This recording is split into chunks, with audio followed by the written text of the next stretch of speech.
de ce jour 30 juin 2023. Il note la suite favorable que le Conseil de sécurité a réservée à sa demande de retrait sans délai de la MINUSMA. Les raisons profondes de cette demande de retrait de la MINUSMA ont été données le 16 juin 2023 à cette même tribune du Conseil par son Excellence M. Abdoulaye Diop, ministre des Affaires étrangères et de la coopération internationale de la République du Mali. Tout en reconnaissant que la MINUSMA n'a certes pas atteint son objectif fondamental d'appui aux efforts du gouvernement à la sécurisation du pays, le peuple et le gouvernement de la République du Mali saluent toutefois sa contribution dans d'autres domaines, notamment en matière d'assistance humanitaire, sociale et les missions de bons offices du représentant spécial du secrétaire général. Le gouvernement du Mali note qu'au terme de la résolution adoptée aujourd'hui,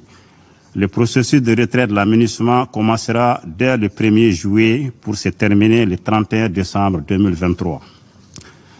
Le gouvernement de la République du Mali tient et veillera au respect des engagements pris à cet égard. En tant que gouvernement responsable,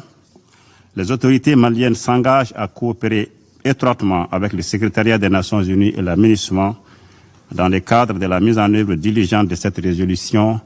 et ce, dans les délais impartis. Dans cette dynamique, le Mali, conformément à sa responsabilité de pays hôte, poursuivra les mesures prises en vue d'assurer la sûreté et la sécurité du personnel, des locaux, installations et biens de la MINUSMA jusqu'au départ à date convenue de la mission. Par ailleurs, je tiens à rassurer de l'engagement total du gouvernement du Mali à poursuivre sans relâche sa mission régalienne de protection des populations civiles et des biens sur l'ensemble du territoire national. À cet égard, le gouvernement regrette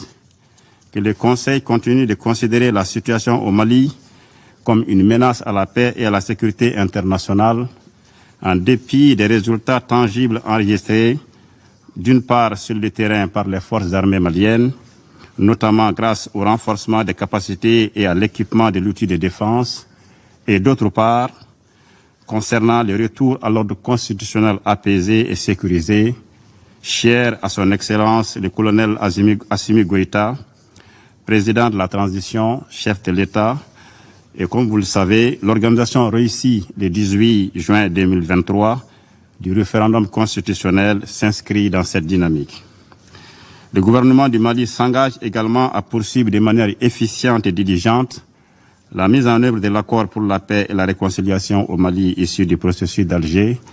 en collaboration avec les mouvements signataires qui le souhaitent, en vue d'une paix, d'une réconciliation nationale et d'une stabilité durable dans notre pays et pour les bénéfices des populations maliennes. Avant de terminer, je souhaite remercier au nom du peuple et du gouvernement du Mali le secrétaire général des Nations Unies pour son engagement en faveur de la paix au Mali. Je remercie également l'ensemble des pays contributeurs de troupes, de police et de personnel civil de la MINUSMA pendant ces 10 dernières années pour leurs efforts et parfois les sacrifices ultimes consentis aux côtés de leurs frères d'armes maliens dans la recherche de la paix au Mali. Que l'ensemble des États membres trouvent ici l'expression de la gratitude du peuple et du gouvernement du Mali pour leur contribution multiforme à la MINUSMA. La République du Mali reste disposée à coopérer avec l'ensemble des partenaires qui le souhaitent, dans le respect des principes clés de l'action publique au Mali. Je rends hommage à la mémoire de toutes les victimes de cette crise, civiles comme militaires, étrangères comme maliennes, tombées au champ d'honneur au Mali, et je vous remercie de votre aimable attention. Je remercie le représentant du Mali pour sa déclaration. Il n'y a plus de demande de parole sur la liste d'orateurs. Avant de lever la séance, étant donné que il s'agit de la toute dernière séance du Conseil en ce mois de juin, j'aimerais exprimer les remerciements de la part de la délégation des Émirats Arabes Unis aux membres du Conseil et à son secrétariat pour le soutien à notre endroit. Nous avons eu beaucoup de travail ce mois-ci, mais nous sommes parvenus à des consensus eu égard à un grand nombre de questions et grâce à votre soutien et à vos contributions positives, y compris à ceux du secrétariat, de l'équipe de soutien, des services de conférence, des interprètes qui remercient la présidente et les membres du conseil, des traducteurs et de tous ceux qui nous ont prêté main forte, eh bien, nos travaux ont